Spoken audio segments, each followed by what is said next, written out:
Degeneration, which you already know that we can't fix. We're good, but we're not that good. Yeah. So, but mostly left hip, neck, low back, and you need to do left side, right? Okay, all right, so I'm going to explain mine. So basically we want to see you balanced from side to side, left to right, and we also want to see the anterior to posterior curves proper. So if you're like this and like this, that's not going to be good for your body, but the front to back is also really important. So I'm going to show you what we should see first.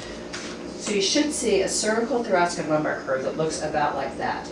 And that allows shock absorption, so when you walk, run, sit, stand, things like that, your spine is flexing. In the absence of those curves, or if you have too much, what happens is you wind up compressing the disc, and that's not the disc's job. So if you compress the disc, you're compressing the nerves that exit at the level of the disc. Those nerves go to bone, muscle, joint, lead to pain, bring you to a chiropractor, but more significantly, those nerves go to every single organ system in the body. So this is interesting. I'll just tell you so she can hear it because it's really interesting. What's your field? What did you study? Computer science. Yeah, so no medical stuff. Okay, so there was a study done about 2 years ago, and it was a Harvard study. They took 100 cadavers and they looked back for abnormal spinal curvatures, and they cross-correlated the diseases that killed them. So for example, let's say somebody died of pancreatic cancer. They went back and they looked at T10 through 12 looking for abnormal curves.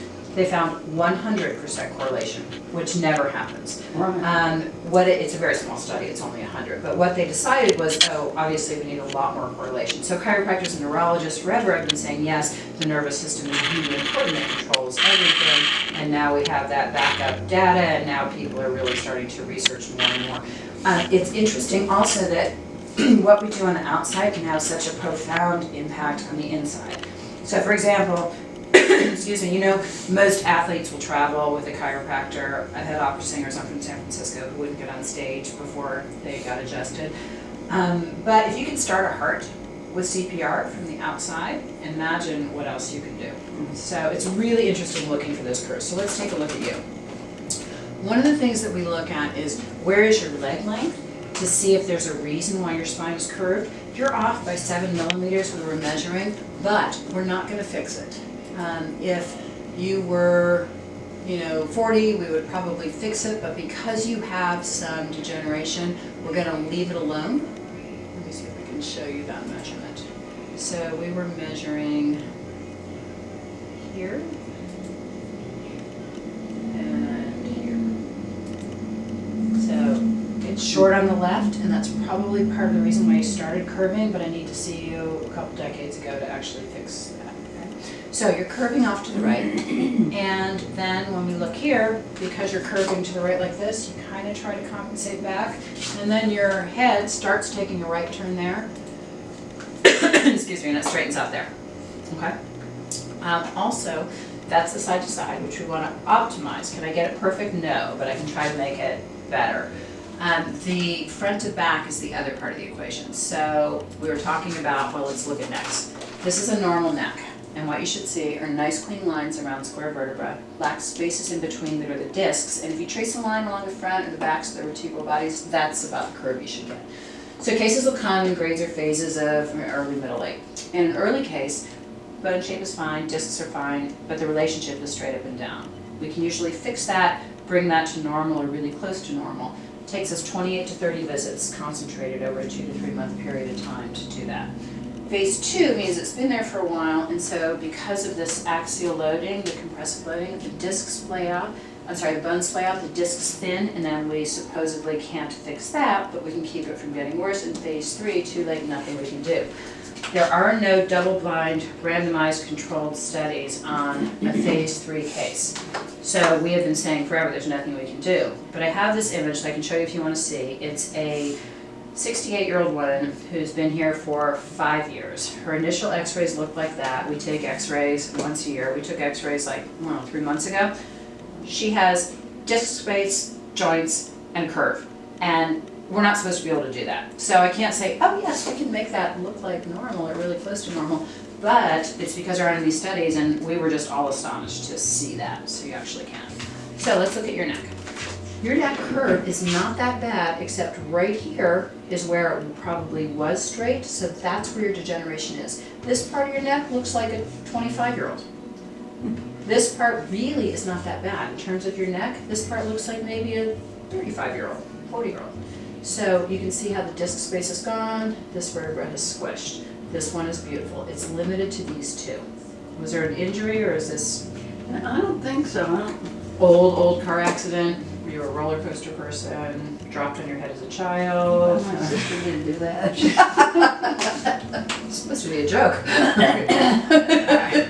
Now when I'm looking at your low back, you know that this is all kinds of not right. Right. Okay, so this last one is squished down. That's an old compression fracture, which you know about. And right here, these kind of just, they're really close friends, like way closer than we want them to be. Yeah. They're kind of together. On the MRI, you can really see that Yeah. the tube is just. I haven't seen the MRI. Do we have a copy of it? No. Okay. I don't know. If Was it at AOA? No, it was in Dallas. I would love to see at least the report. I'll see if I I would can like get to see it. that. Yeah, it'd be really fun to see. It's, you know, it's And been then several Leo's- years, so I don't know. But Probably hasn't changed a lot. I mean, whether they was, yeah. Oh, Yes, they have it, it's- they have to keep it, yeah. Okay, Yeah, they okay. would have it. Also, are you on any vitamin D, Mhm. D3? I don't know. I take it, you know, with Caltrate, you know. Okay, so if you bring it in or take a photo and send it over, that would be great. You should be on vitamin D3 and K2 because that increases bone mineralization. You've had a DEXA test, bone mineral test, bone density? Yeah, Okay. it's been 2 years, I think. Okay, you should probably get another one. Also, if you've had blood labs recently, Mm-hmm. if you could get those to me, because I'm really interested in your vitamin D.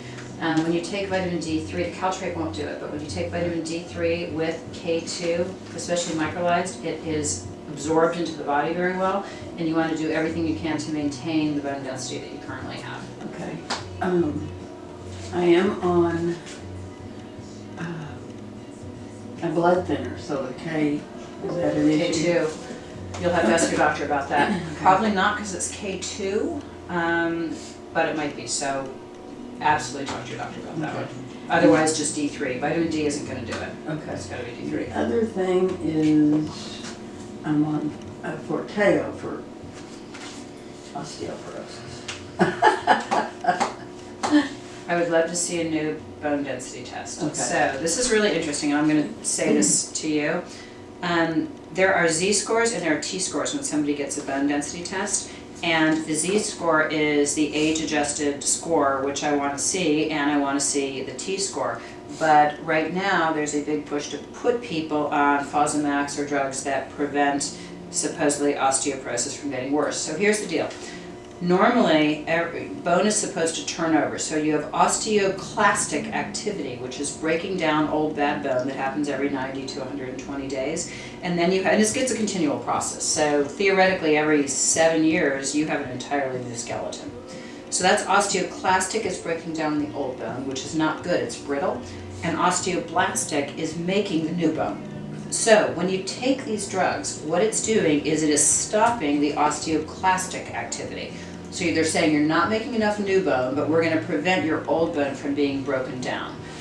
So a lot of the literature is showing that yes, you wind up with more bone, but the quality of that bone is pretty crappy. And many people, I'm not saying you, but many people have a normal Z-score, and there's no reason for them to panic and go on drugs that are really creating more problems than they're worth. If it's severe osteoporosis, absolutely, you follow what your doctor says, of course. But many times, increasing bone density and even letting that old crummy bone dissolve is going to be a better option. There are fewer fractures when you have good bone. That old bone that isn't being broken down by osteoclastic activity is really brittle bone.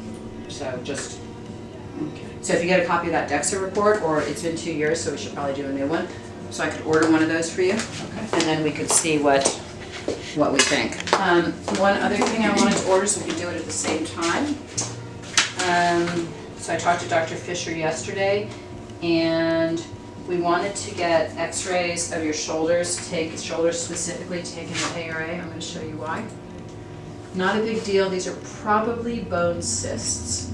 It's nothing that's a scary thing, but we want to have a 2-view professional read to make sure that that's all it is, and